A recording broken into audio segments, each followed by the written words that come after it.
determinada, alguma coisa do tipo, para ver se funcionava, né? Mas conseguiu reverter. Correto, porque 3 ou 4 pessoas um tempo, o Gustavo, não vai dar uma coisa ali, entendeu? Não pode ter 400 pessoas, né? Aí não tem como. Exatamente. Concordo, mas as pessoas que vão ali filmar e o pastor, não tem do porquê não. Né? Pois é. Aí a gente tá caminhando aí, só esperando. Eu acredito que todo mundo tá com saudade de ir na igreja, né, cara? Aqui que vale o Salmo 40, né? Aqui que vale o Salmo 40, com paciência no Senhor, e ele se inclinou para mim, né? É verdade. Todo mundo com essa saudade. Meu irmão Túlio, a gente vai... Ô Túlio, deixa eu só te perguntar uma coisa. Pode perguntar. Tu é calvinista ou arminiano? Eu sou calvinista. Calvinista. Embora eu estude bastante o arminianismo e não tenha nada contra, até porque, embora a condição da pessoa acreditar ou não, né? Eu só acho ruim quando as pessoas são super calvinistas ou super arminianos, né? Pois é, cara. Em cima do homem totalmente, que é para salvação, aí se torna o que a gente fala que é o pelagianismo, né? O cara até nega o pecado original, que é uma das coisas que nós vamos falar aqui hoje, ou quando ele é hipercalvinista, eu não preciso pregar porque Deus vai salvar a pessoa. Não, eu não concordo com isso, até porque a Bíblia é antes disso, né?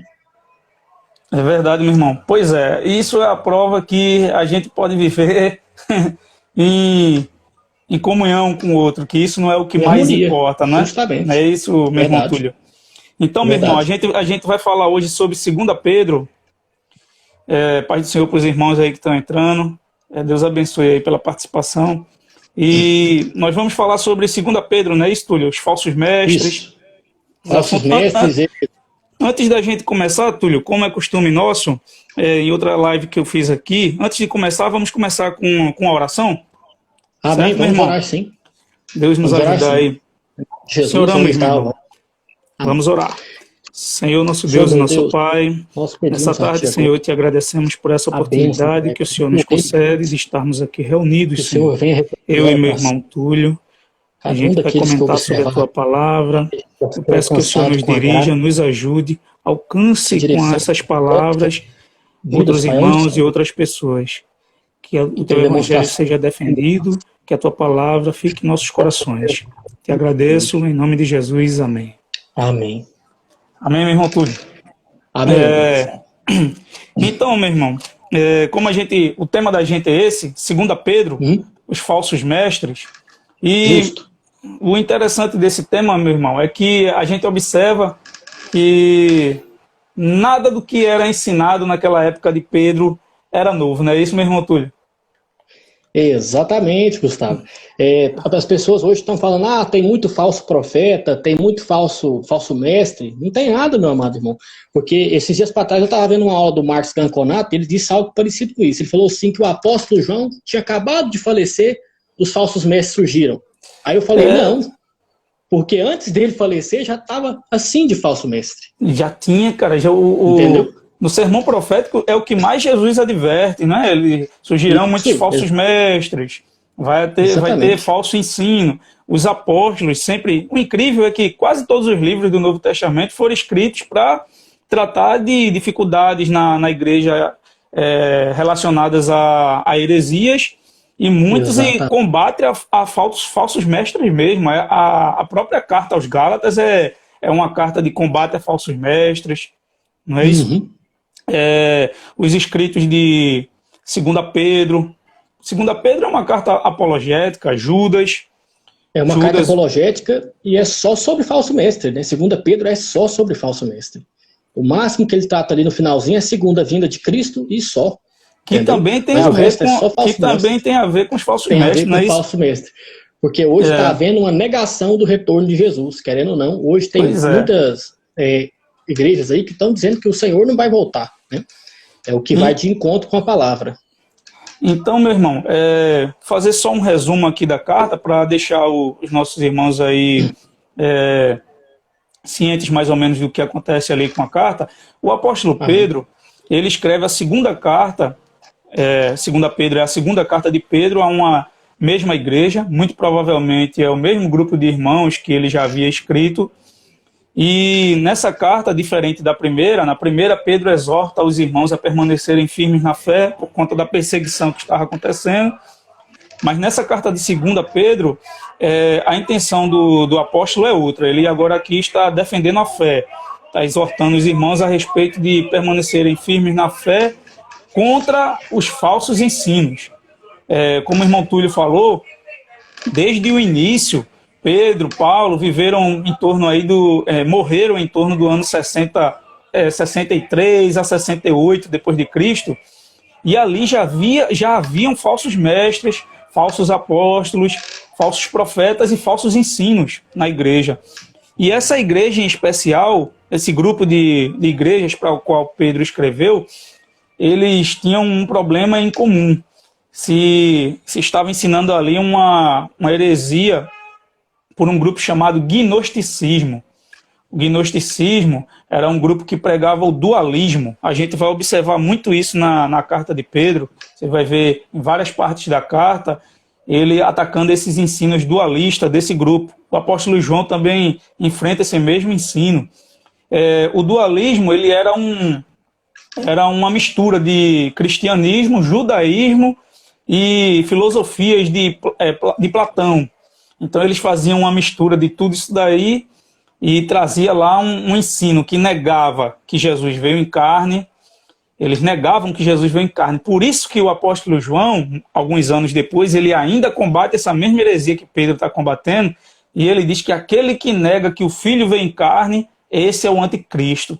Então, os gnósticos, os mestres de gnósticos que estavam nessa igreja, eles estavam ali pregando um evangelho falso. O evangelho deles era que misturas de dualismo e negavam a vinda de Cristo em carne. O dualismo dizia que o corpo e o espírito não podem ter associação.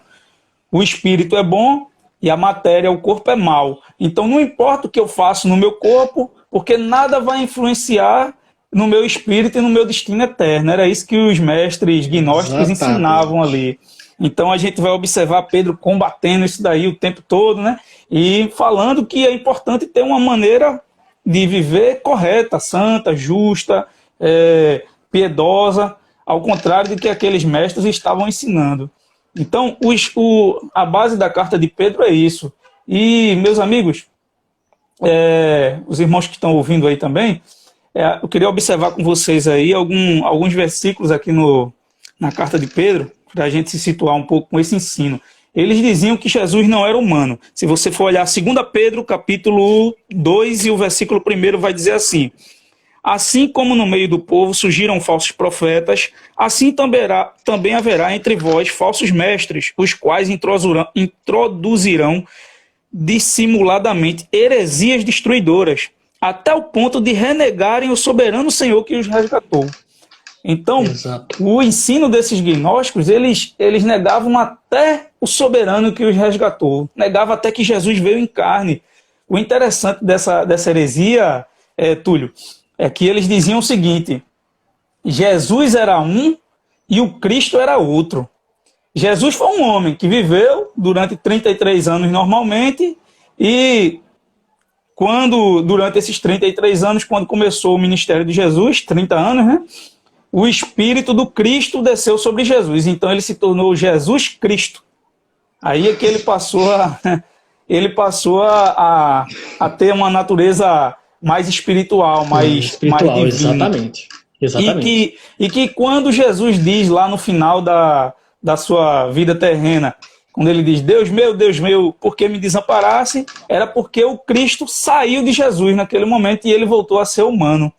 Então, eles negavam que o Cristo, que Jesus, ele tinha essa divindade, porque o corpo é mau. Para eles, o corpo é mau e o espírito não tinha como se juntar com o corpo.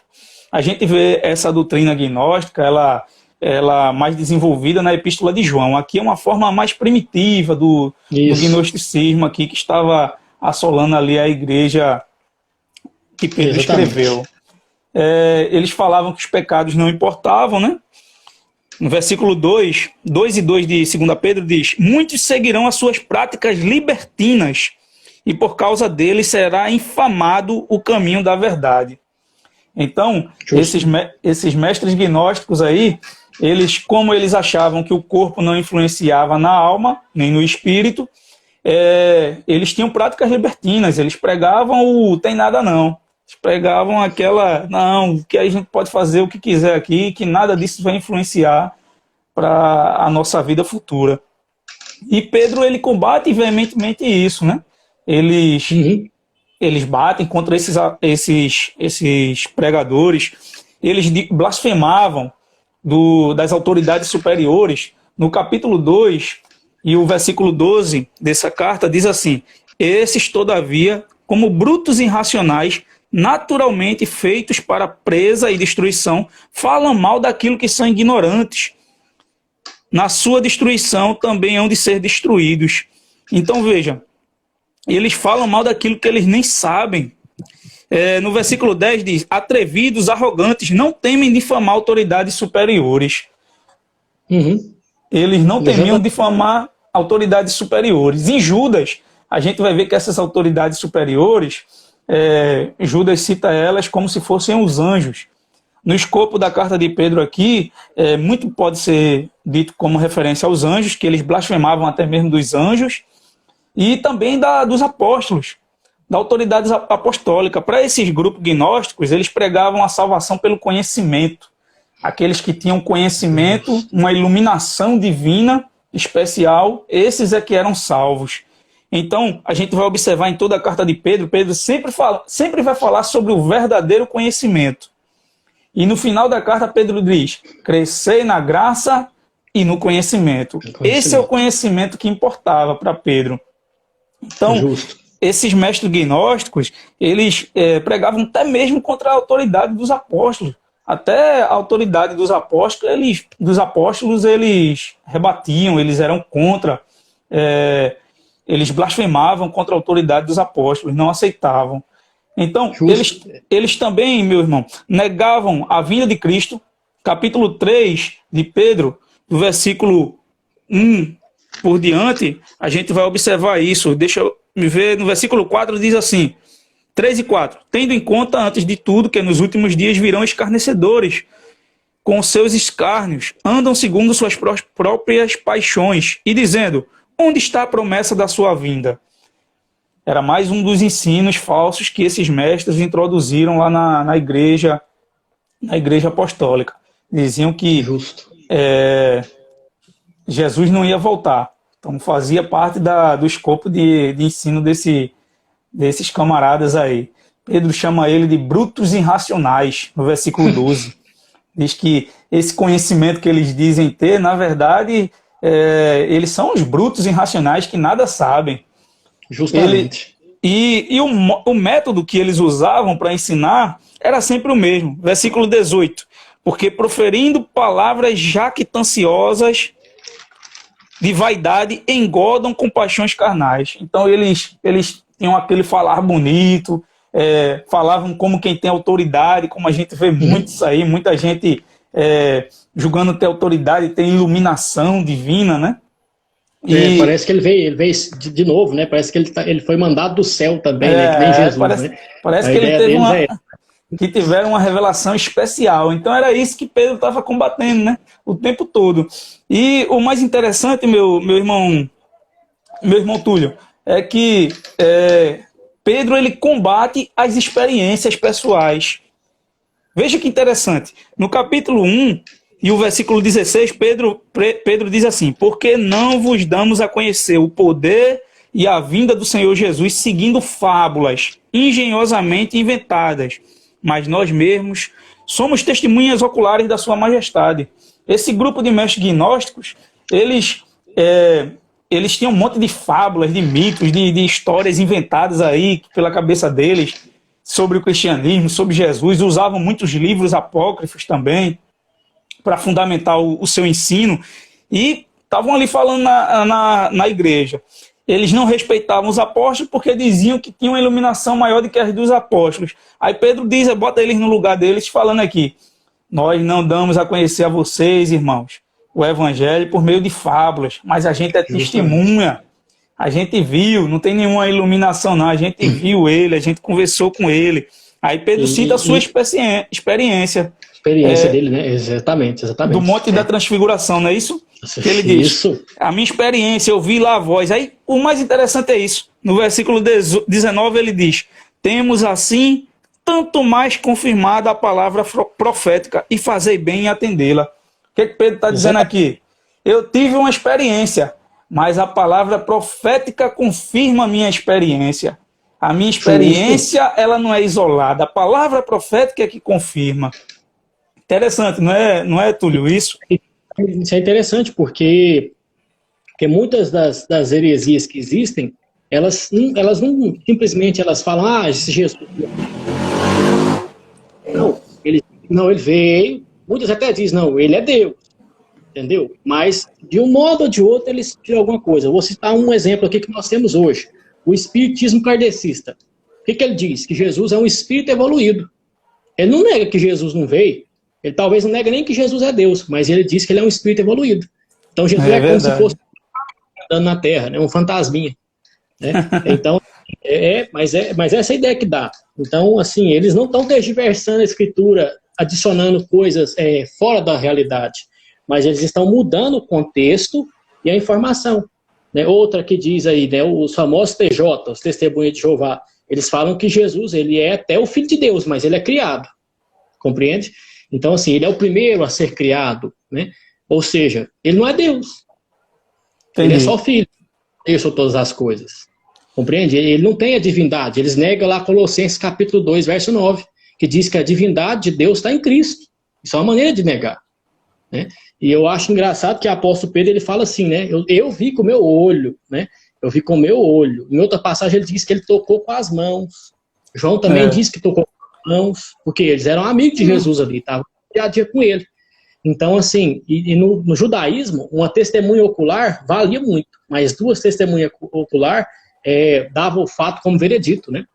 Imagina 500, então, quando ele sobe ali, a glória de Deus, né? 500 pessoas tinha ali. E essa experiência que Pedro fala dele mesmo, tinha 3, né? Era Pedro, Tiago e João. Estavam os 3 lá. Isso, exatamente.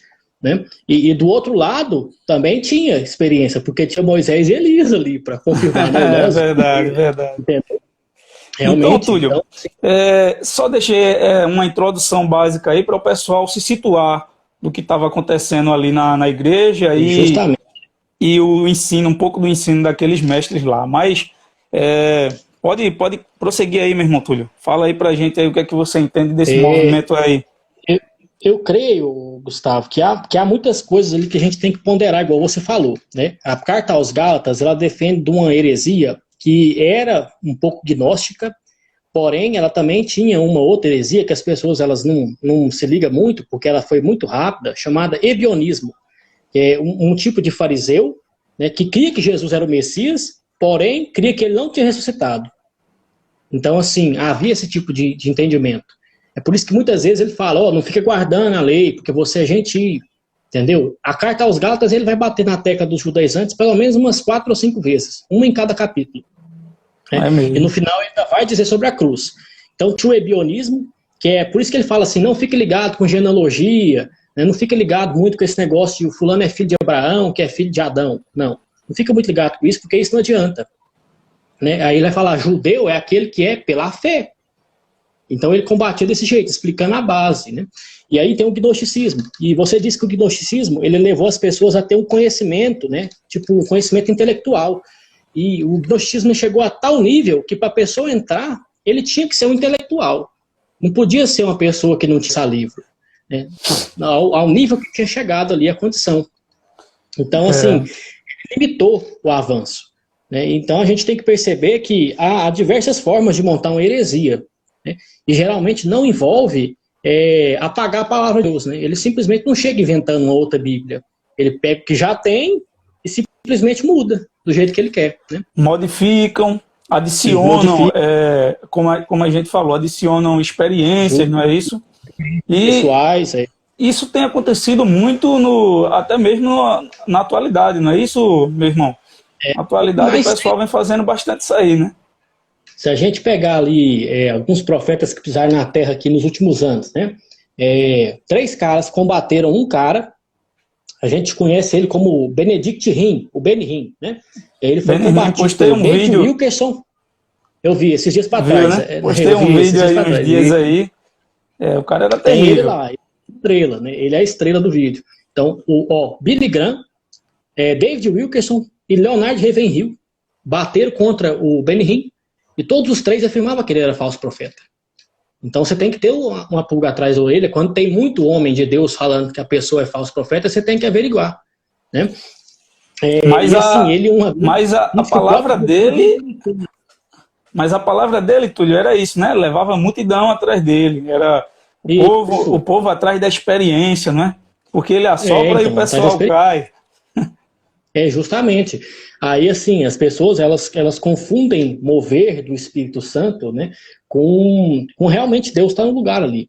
E o que eu consigo entender com Pedro aqui é que é o seguinte, Gustavo, uma heresia, ela não pode, de maneira nenhuma, levar um ser humano ao arrependimento genuíno. Sabe por quê? Porque se você não está dando uma base para a pessoa, você está levando ele por outra motivação. Entendeu? Aí eu sou daquela linha do pastor Paulo Júnior. Um herege pode converter alguém pela pregação? Pode.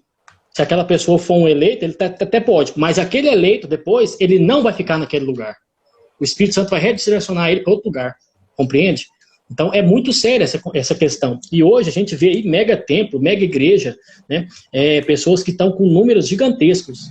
E as pessoas pensam, isso aqui é profeta mesmo. Não é. Compreende? Não é. Sabe? Exatamente. Eu isso. Algumas heresias aqui para os irmãos depois dar uma olhada, né? O ebionismo é a primeira, gnosticismo, o docetismo, marcionismo, montanismo e o monarquismo, também chamado de sabelionismo. Esse é um dos mais perigosos, né? O sabélio. Ele foi um dos mais perigosos junto com o gnosticismo. Essas heresias foram tão fortes que elas devastaram a igreja. Então, muitas pessoas pensaram que estavam salvas, quando na verdade não estavam. E o interessante, Túlio, é que aqui, Paulo, Pedro, João, todo mundo pregou contra essas heresias. Mas elas sumiram da igreja na época? Não, né, cara? Não. Elas duraram. O gnosticismo mesmo, até no 3º século ele ainda estava presente, estava lá teólogos combatendo contra ele. Irineu foi um dos que bateram bastante no gnosticismo. Então, mesmo os apóstolos pregando contra, as heresias ainda permaneceram muito tempo. Parecia, justamente. Esse é que é o pior da heresia, parece que ela não morre, né? Como diz lá, o Paulo Júnior disse que o profeta de verdade ele vive pouco, e o falso profeta vive muito, né? Parece que o falso profeta não acaba a profecia dele, né? Então, assim, é estranho. E você falando aí de gnosticismo, se você pesquisar bem, eles acharam os documentos dos gnósticos do passado, há um século e meio atrás, e eles voltaram a incrementar esse negócio de gnosticismo nas coisas que a gente vê hoje, né? Principalmente aqueles movimentos Nova Era, aqueles negócios meio estranhos que vira e mexe, algum crente comenta isso aí. Então você vê esse tanto de coisa acontecendo, e o que a gente tem que fazer? Eu separei aqui um exemplo muito, muito útil para a gente, né? As pessoas falam, tem que conhecer heresia. Não precisa conhecer heresia. O Pentágono, quando ele vai treinar um homem que recebe dinheiro, ele treina a pessoa para receber o dinheiro verdadeiro. O homem é treinado para receber o dinheiro verdadeiro. Então, quando ele pega no falso, ele já sabe que aquele dinheiro é falso. Então, qual que é o jeito de eu entender o que é uma heresia? Simples. Eu sei o que está na Bíblia. Qualquer coisa que seja diferente da Bíblia, heresia. Exatamente. Ele tem que conhecer a verdade, não a mentira, né? A verdade. Ele conhecendo a verdade, ele vai saber quando a mentira está se apresentando. Exatamente. O apóstolo Paulo manda para Timóteo. Ele fala assim, esses homens sempre tendem a conhecer a verdade, mas nunca alcançam, né? Ele fala isso aos falsos mestres, para Timóteo combater. Nessa carta de Pedro, é extremo. A gente vê isso também, Túlio. Pedro, você vai perceber na carta, uma leitura rápida, qualquer pessoa que observar isso, que fizer essa leitura rápida, vai observar que Pedro sempre está falando em conhecimento, conhecer, porque era a marca desses mestres que alegavam ter uma iluminação superior de conhecimento, e Pedro, na verdade, começa a falar sempre sobre isso. O conhecimento perfeito não é... O conhecimento perfeito, na verdade, não é nem teórico. Para Pedro aqui, ele é prático. No capítulo 1, E o versículo 3 ele vai falar do conhecimento prático, daquele da vida cristã piedosa, que obedece, do amor, da fé, da piedade, devoção, coisas desse tipo, não é isso? Exatamente, a palavra é gnosis, né? É a palavra gnosis no sentido de conhecimento prático. Não tem aquele conhecimento teórico que muitas vezes, na questão da palavra de Deus, ela ajuda, né? Se a pessoa não souber ali a doutrina, a base, o fundamento, ele vai ter dificuldade de pôr em prática. Mas o que Pedro está dizendo é o conhecimento prático, vivenciar a prática de Deus, a prática de Cristo. Né? Jesus disse que ele é um caminho, então você tem que caminhar nele. É na prática, né? É observado. Sim, o meu amigo Y vai ficar salvo assim. Aí você perguntou se vai ficar salvo, né? Vai ficar salvo assim. Então, assim, a prática é o que leva a pessoa a se tornar um crente de verdade. Exatamente. Lógico que o novo nascimento vai dar à pessoa uma condição para ele se voltar para Deus. Porém, não vai tirar da pessoa o pecado. É por isso que precisa de prática. Entendeu? Para ele ir se aperfeiçoando. E como que eu me aperfeiçoo? Conhecendo o que é de verdade. Conhecendo aquilo que é real. Né? É por isso que há muitas pessoas que elas nunca vão ver um milagre na vida delas. Porque não precisa. Elas andam com a prática, entendeu? Elas andam com a prática dia e noite. Não precisa de Deus provar que ele é Deus para aquela pessoa. Ele já tem a noção de que Jesus é Deus. Entendeu? Aí quando ele vem a providência, aí já é outro caso. Mas esse tipo de coisa, de sinal, esses profetas que fazem muitos sinais aí, né? A gente fica com a pulga atrás da orelha, né? É complicado. Esses super curandeiros, né? Engraçado que quando estoura a pandemia, todo mundo vai embora, ninguém quer curar ninguém, né? Interessante isso, né? Então, assim, quando estoura a pandemia, todo mundo zarpa, né? Some. Então, é interessante a gente notar. Pode falar, meu. Então, Túlio, na verdade é isso, né? A gente acredita, sim, que Deus ele faz, que Deus opera, que Deus permanece trabalhando, que Deus não muda. O que a gente fala é que toda experiência ela tem que ser posta em análise pela palavra de Deus. Tem que se analisar essas experiências.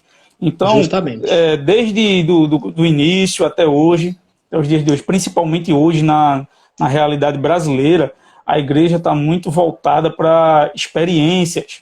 Então a gente vê os mais absurdos ensinos passando pela igreja e o pessoal sendo enganado, né? Como é que explica essas igrejas neopentecostais do estilo da igreja do pastor Valdomiro, da igreja de Macedo, que explica essas igrejas serem tão cheias, assim, ter tanta gente ali seguindo esses camaradas aí? Vamos fazer uma analogia, vamos tentar explicar espiritualmente, porque normalmente não tem como, no raciocínio humano não dá para explicar desse jeito, porque parece que é ridículo, mas não tem como, né? Então, assim, parece ridículo, mas não é. Vamos tentar fazer o seguinte: o apóstolo Paulo diz que tudo aquilo que é sacrificado sem ter Cristo como alvo é sacrificado a ídolos. Está lá em Coríntios. Ele diz desse jeito: tudo aquilo que não é sacrificado a Deus e é sacrificado a outra coisa é sacrificado a ídolos. E os ídolos são regidos pelo diabo. Ele diz exatamente isso lá em Coríntios, né? Então, assim, em outra passagem, ele vai dizer para Timóteo o seguinte: o Espírito especialmente diz que as pessoas vão se desviar nos últimos dias, dando ouvidos a espíritos enganadores e a doutrina de demônio. Então, a gente só consegue explicar isso dizendo o quê? Que Deus não está presente ali. Quem está presente ali é o diabo. Entendeu? Como diz em Coríntios, capítulo 6 ou 4, o Deus desse século cega o entendimento daquelas pessoas. E o pior é que aquela pessoa fala: mas eu estou recebendo, estou sendo abençoado. Tudo bem, meu irmão, mas Deus vai estar com você, não adianta. Entendeu? É difícil da gente entender. Como é que você vai explicar para uma pessoa que é leiga nesse assunto? Entendeu? Como é que é? É complicado. E Jesus, ele nos dá muitos avisos, sabe? Tomar cuidado com os escribas e com os fariseus. Ele está falando de falso profeta também. Entendeu? Ai de escribas e fariseus que fica na porta do céu e não deixa ninguém entrar e também não entra. Ai de vós, né? Porque estão fazendo eles ir para o inferno 2 vezes. Antes a gente relacionava falsos profetas, falsos ensinos com as seitas que nós conhecemos hoje, né? Mas hoje em dia esses falsos profetas, eles chegaram até dentro da nossa própria igreja evangélica brasileira, não é isso, irmão Túlio? A gente tem aí de monte, né? Um monte de profetas e ensinos que eles vêm trazendo aí, heréticos, que está na cabeça do povo aí. E, na verdade, são resgates do que já tinha no passado, né? Nessa época de Pedro, de Paulo, dos apóstolos, estão surgindo hoje, Gustavo, de novo. Eu ia dizer isso agora, eu ia falar assim, tá até aqui, ó. Heresia é tudo aquilo que vai na contramão da sã doutrina, né? E tecnicamente, ninguém mais inventa heresia. Só copia e troca o nome. Por exemplo, aquele cidadão disse esses dias para trás, você sabe quem que é ele, que ele era tão justo quanto Deus. Ele não negou que Deus é justo. Ele só disse que ele era tão justo quanto Jesus. Então ele não negou a doutrina, ele só acrescentou coisas. Aí esses dias para trás ele disse que Deus não regia tudo, porque tem o pecado. E Deus não pode tomar conta do pecado, porque senão ele vai ser manchado. Nada a ver, nada a ver. Isso aí distorce o que a Bíblia diz, né? E por conta desse tipo de fala, as pessoas vão atrás, né? Eu não sei nem como é que se explica esse tipo de coisa. O interessante está aqui, Túlio. Pedro diz no capítulo 2 e o versículo 1 que eles introduzirão isso dissimuladamente. Esses ensinos é dissimulado, eles vêm misturados com a verdade. Então o cara vai falar bonito, vai falar a verdade, mas dentro daquela verdade que ele fala, ele traz a mentira. Eu não tenho certeza se foi esse mesmo cidadão aí a que você se refere. Ele falava que, em uma das suas palestras aí, falando sobre Adão e Eva, tal, que a gente não deveria condenar Adão, nem falar mal de Adão, não sei o quê, tal, que Jesus estava lá olhando para Adão e pensando, se fosse eu faria o mesmo. Ele disse que Jesus lá do céu estava olhando para Adão e dizendo que se fosse ele, no lugar de Adão, ele faria o mesmo. Ele pecaria também, comeria o fruto.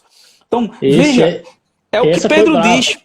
Isso do Gustavo, eu fiquei até meio sem entender o que ele quis dizer, porque Jesus ele andou num deserto com 40 graus na cabeça dele de sol, né, com fome e com sede, e com o diabo martelando na cabeça dele. E ele não se rendeu ao diabo. Como que ele ia se render, então, num lugar onde tinha sombra e água fresca, que nem no Éden? Ele não é verdade, né? É simples. Então, a gente vê, cara, esses ensinos aí, se você for olhar a pregação inteira, tem muita coisa boa, parece muita coisa legal, aquele pensamento motivante, tal, Jesus, Deus, isso, o amor. Só que no meio desse ensino tem muita heresia, meu irmão, e muito ensino errado que está levando as pessoas a descrerem no evangelho, a desacreditarem na palavra de Deus, a ter uma postura diferente em relação à fé. Um dia desses aí, negou as escrituras. Ele disse que a escritura é Jesus. A palavra de Deus é Jesus. Nada a ver, cara. É complicado. A palavra de Deus é Jesus. Aí, tudo bem ele dizer isso. É ele que está dizendo, o problema é dele. Não é, cara, porque tem muita gente seguindo essa turma. Aí, um outro dia, eu olhando os comentários nas páginas aí de Instagram e tal, eu vi um cidadão lá e comentou isso. Disse, vocês estão errados, a palavra de Deus é Jesus. Eu digo, onde foi que ele ouviu isso? Lá do outro rapaz. Lá Exatamente. Do outro rapaz. Entendeu? Então, para esse camarada que agora está dizendo que a palavra de Deus é Jesus, a Bíblia já não serve para ele, já não é uma regra de fé para ele. Não é mais a regra de fé dele. Né? Então, assim, Jesus ele tem uma frase muito interessante. Ele fala assim, vós estudais essas escrituras, porque tem nelas que elas testemunham de mim. Ele diz isso lá em João 5,39. Né? Então, assim, você sabe quem que eu sou, não é porque você me viu, não é porque você viu eu com a mão furada, não, você sabe porque você leu. Entendeu? A escritura testemunha. Eu acho engraçado que o Leonardo Ravenhill fala isso. Ele fala que no último dia do julgamento, né, no dia que Deus for julgar os homens, as Bíblias que as pessoas têm em casa vão testemunhar contra elas. Aberta no Salmo 91 lá. Lá no Salmo 91, há 30 anos, né, como diz o Charles Spurgeon, pode escrever condenação com o dedo. Então, assim, e a pessoa não abre, né, não vê. Ela prefere acreditar em lorota do que ler. Então, assim, é complicado, meu irmão, é muito difícil. E no Brasil, tem um tipo de espírito, eu não sei nem se eu posso dizer isso, mas há um tipo de enganação que leva o cidadão a crer que o que ele ouve é verdade, e não o que ele lê. Entendeu? Aí é mais complicado ainda. Eles procuram entender pelo ouvido. Aí dá crédito a qualquer coisa que vem. Aí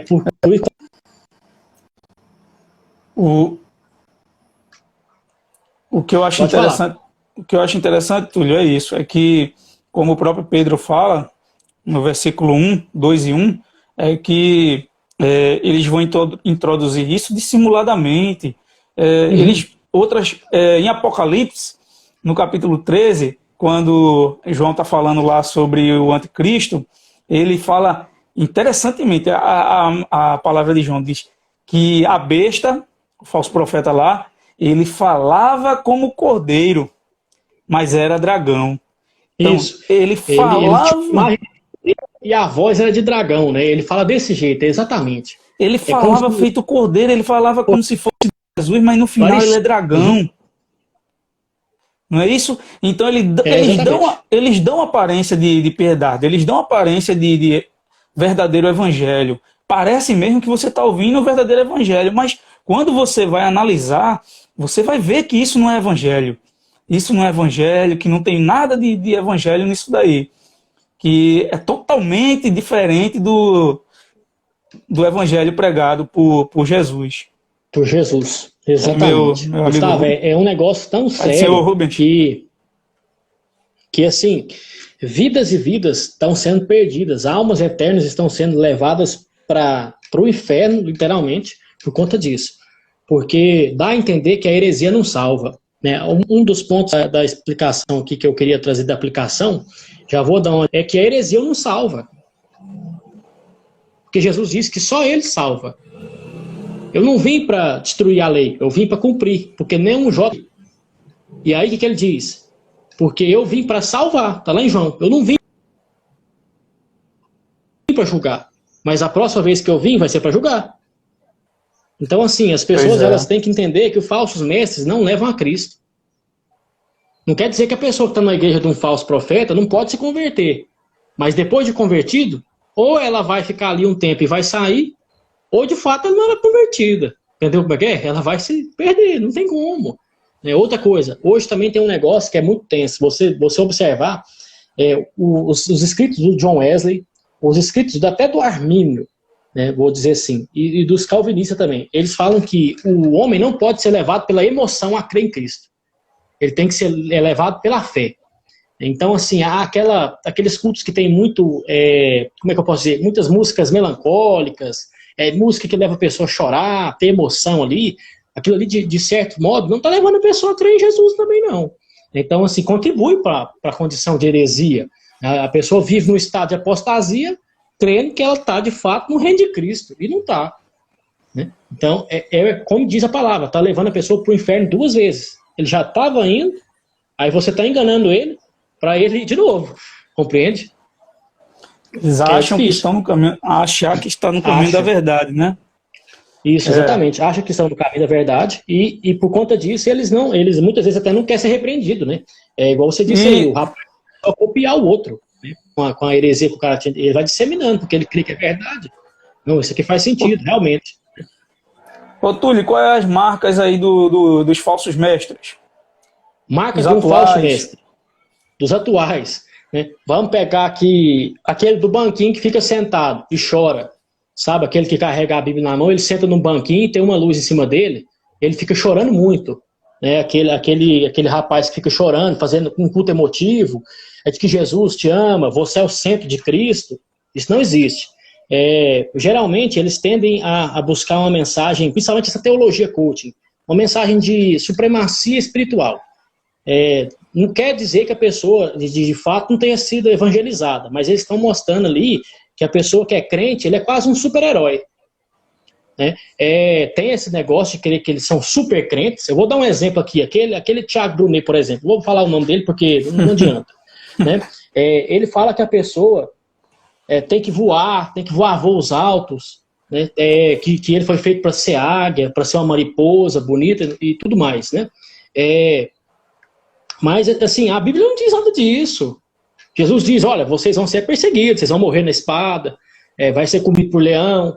Né? Então, assim, ele dá uma falsa ideia de que a pessoa vai conseguir alguma coisa. E eu, no estudozinho, eu coloquei um negocinho que diz assim, que o ímpio, ele não é totalmente cego, Gustavo. A pessoa que está de fora, ele não é cega para o evangelho. Aqueles que já foram evangelizados sabem que o evangelho verdadeiro é Jesus crucificado. E quando ele vê algo parecido com isso, ele repudia. Por isso que muitas pessoas não são alcançadas pela doutrina verdadeira.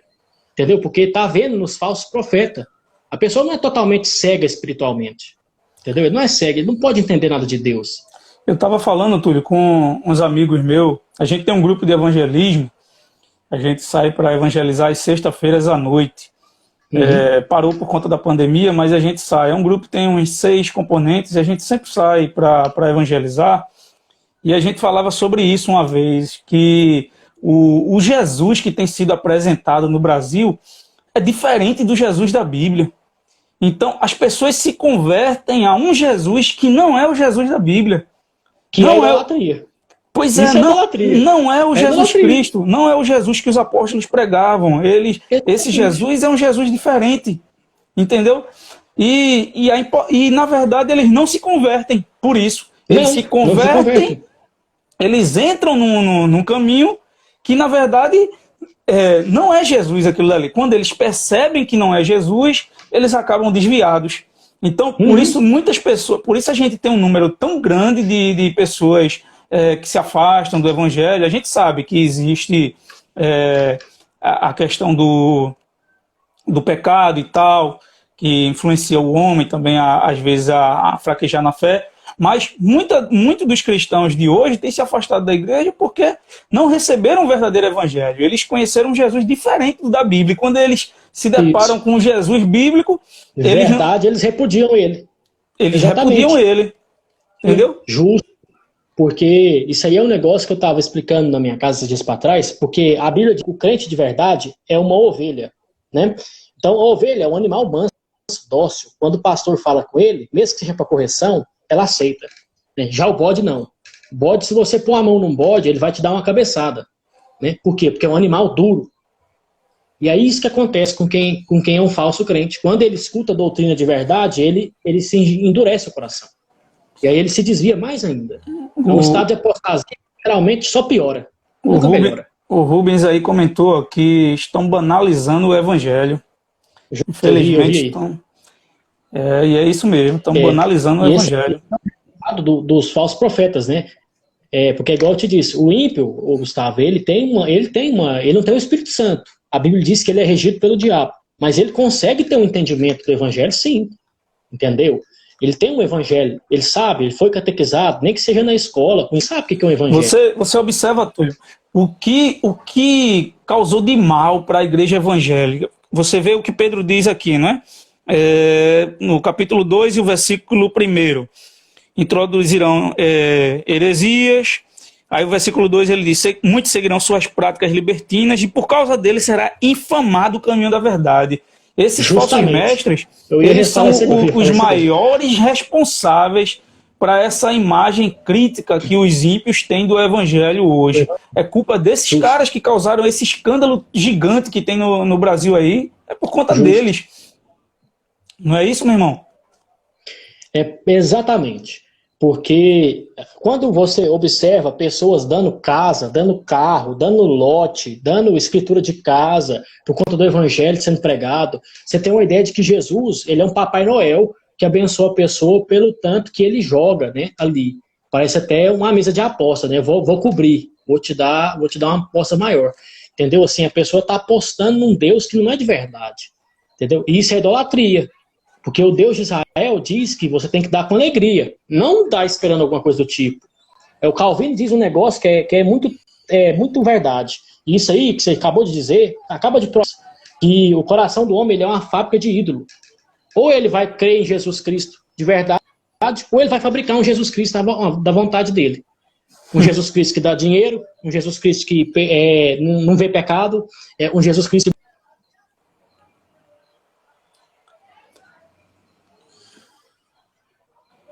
coaching, né? Você vê muito jovem ali sentado e a maior convertido, né? Você não vê nem Bíblia na mão deles.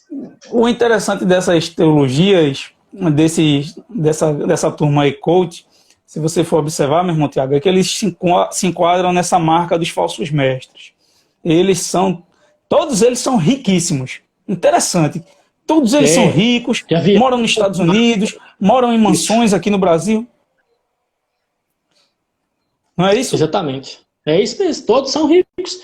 E é interessante que eles estão fartos, né? E é algo que Pedro diz ali, ó, no verso 3, por avareza fazem negócios de vocês com palavras.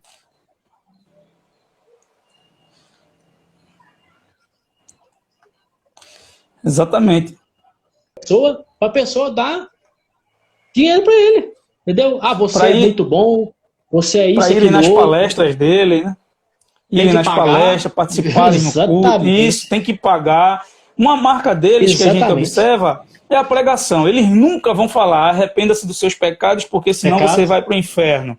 Ele não fala, Jesus está voltando e você vai ficar. Se você não...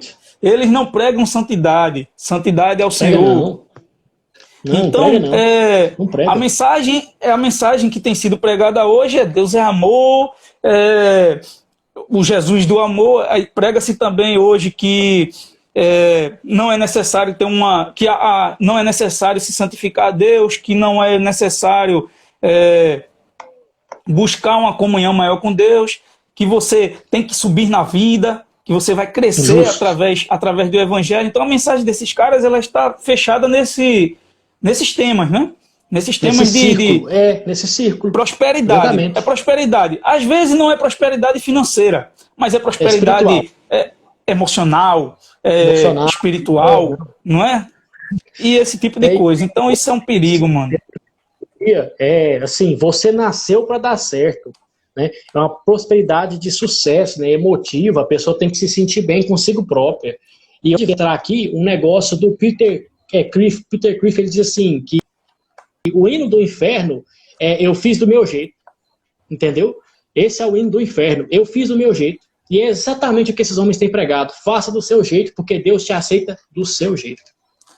Só que eles esquecem que o jeito do seu jeito é errado. Aí você vê, Túlio, você assiste uma pregação de um desses camaradas, eles vão pregar e você olha que o objetivo dos vídeos que eles postam é mostrar a emoção do povo. Aí eles sempre mostram assim, o povo chorando as lágrimas, aquela plateia escura, aquela plateia escura, uma música tocante de fundo. Na verdade, o Evangelho de Jesus nunca precisou disso, de música tocante para emocionar ninguém, nunca precisou de ninguém chorar. Nunca precisou de Precisa ninguém. Que as pessoas aprendam. Se você for para um culto, você tem que aprender alguma coisa, você tem que ir lá para aprender. O salmista disse, ir à casa do Senhor e aprender no seu santo templo. Ele tem que aprender alguma coisa ali. Entendeu? É muito ruim a gente ver esse tipo de coisa, porque é o seguinte, passa a mensagem, igual você está falando aí, filmando pessoas chorando, e geralmente essas pessoas não têm uma Bíblia, né? Se você observar, não tem Bíblia na cadeira dela, não. Só a pessoa que está sentada ali. Né? Então, se a pessoa está chorando, com a intenção de mostrar assim, olha Deus agindo aqui, né? Olha Deus fazendo aqui a mudança, não está fazendo nada, meu irmão. Aquilo ali é bajulação, né, conversa, tá bajulando a pessoa, fala, não, você é bom, você é isso, você é aquilo outro, você nasceu para dar certo, você nasceu para ser feliz. Quem diz isso é o diabo, né? Quem diz isso é conversa do diabo, é coisa do inferno, né? Coisa que vai mandar a pessoa para longe de Deus mesmo. Mas parece que é de Deus, né? E João, você falou de João no começo, a primeira carta de João, ele diz algo muito interessante no capítulo 4. Ele diz assim, essas pessoas saíram de nós, mas não são de nós, porque se fossem de nós, teriam ficado. E eles falam sobre o mundo e o mundo os ouve. Então aí tem 3 regras. Ele fala do mundo, para o mundo e o mundo ouve. E ele saiu de dentro da igreja. Ele parece igreja, ele tem cara de igreja, ele até está dentro da igreja pregando. Mas ele não pertence ao Senhor dos Exércitos. Meu irmão, e é complicado e é triste, né? Porque a gente vê que a igreja está sendo atacada de várias formas. Se observarmos o período da igreja primitiva, a igreja foi duramente perseguida, perseguição física, mas ficaram firmes lá, só faziam crescer. A igreja cresceu com a perseguição física. Então começou a perseguição dos falsos mestres. O diabo começou a usar uma nova tática. E muitas igrejas sofreram bastante com isso, a ponto de Jesus dizer em Apocalipse que estava do lado de fora deles, né? Batendo a porta para entrar da igreja. Da igreja.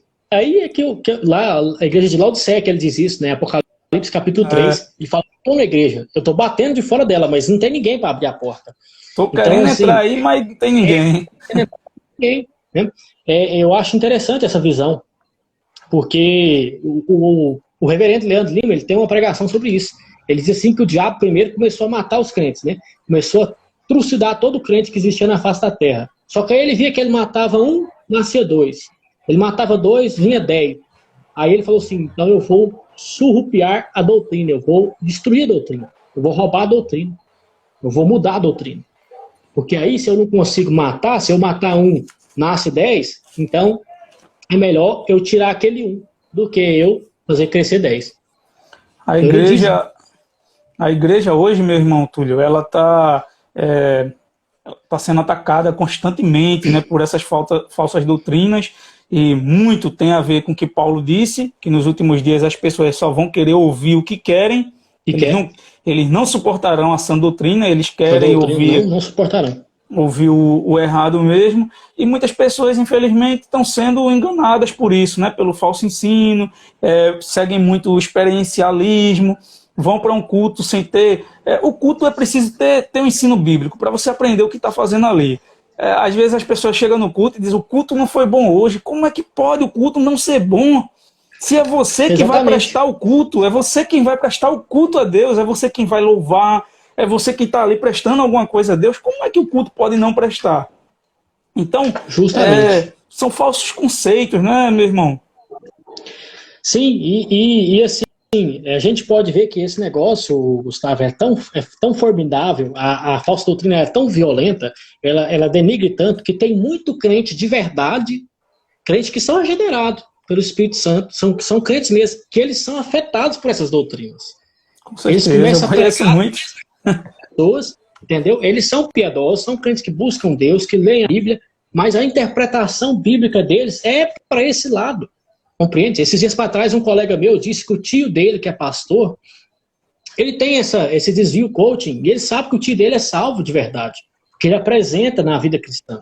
Porém, ele tem esse desvio de pregação, de doutrina, entendeu? Então, assim, a gente tem que lembrar que Tiago diz que o mestre recebe um juízo muito maior do que o aluno, né? Então, você pode ter certeza que o Senhor, depois Pedro vai falar, do verso 4 até o verso 11, por ali, ele vai dizer que esses mestres, eles vão ser julgados. Não tem essa conversa. Né? A nação não verdade, meu irmão. É complicado. E é difícil. Então, o que a gente tem que aplicar aqui, resumindo o que a gente tem que fazer? Devemos entender que a heresia não leva a Cristo de verdade. Realmente, essas pessoas que estão nesses lugares não são convertidas. A maior parte, pelo menos, não. 2, reforçar o conhecimento da doutrina. Porque é igual a gente falou. Se uma pessoa quer saber o que é uma heresia, ele não precisa ler ela, ele não precisa ver ela. Ele precisa saber quem que é o Jesus de verdade. E o Jesus de verdade é o Jesus da Bíblia. Né? Uma sugestão, Túlio, para os nossos irmãos aí que estão ouvindo, que vão ouvir ainda, a respeito disso daí. Uma sugestão analise com muita tática quem você está vendo. Porque sempre veio na Bíblia, né? O apóstolo Paulo disse que os melhores crentes que ele encontrou foram os bereanos. E a característica melhor deles era que eles observavam na Bíblia meticulosamente. A palavra diz esquadrinhar. Literalmente eles olhavam folha por folha, linha por linha da Bíblia, tentando ver se o que Paulo falava era verdade. Esse caboclo não é um falso profeta? Vamos ver aqui na palavra de Deus, né? Eles pensavam desse jeito. Esse Paulo, e quem que é esse cara? Eu nunca ouvi falar.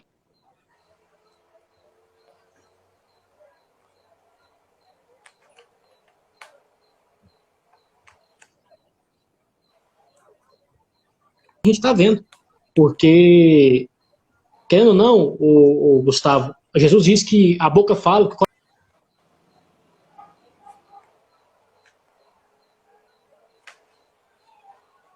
palavra. E se você ouve uma palavra podre, você vai soltar uma teologia podre.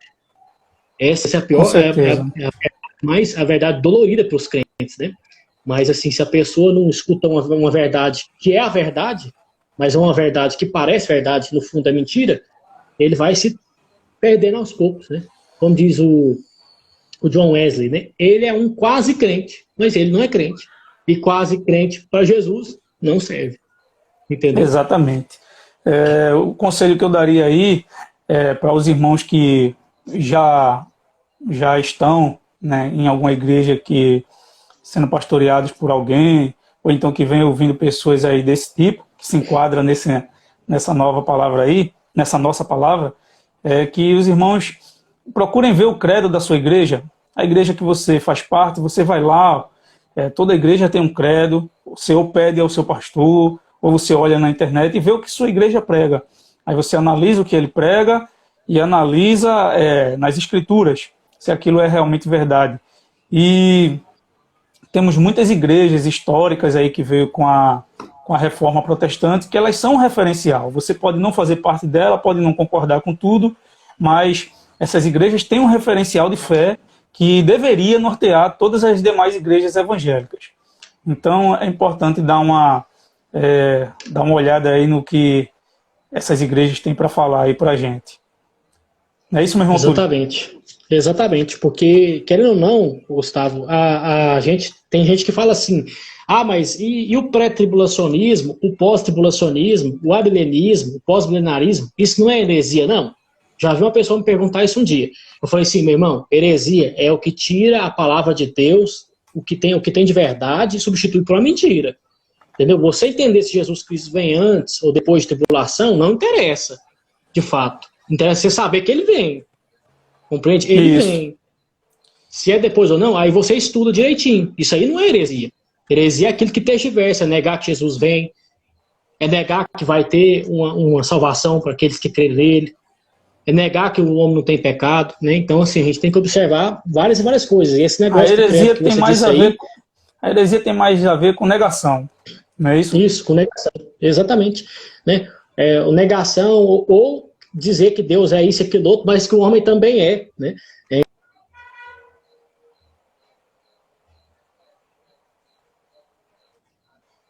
Então, assim, são coisas simples, mas que no fundo, quando ela vai passando muito tempo ali, a pessoa se perde. Né?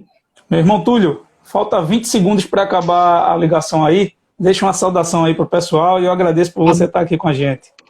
Amados irmãos, fiquem com a paz do Senhor, que Deus abençoe vocês, que Deus abençoe meu querido amigo Gustavo também, que embora a distância seja grande, Deus une aqueles que estão em Cristo. Amém?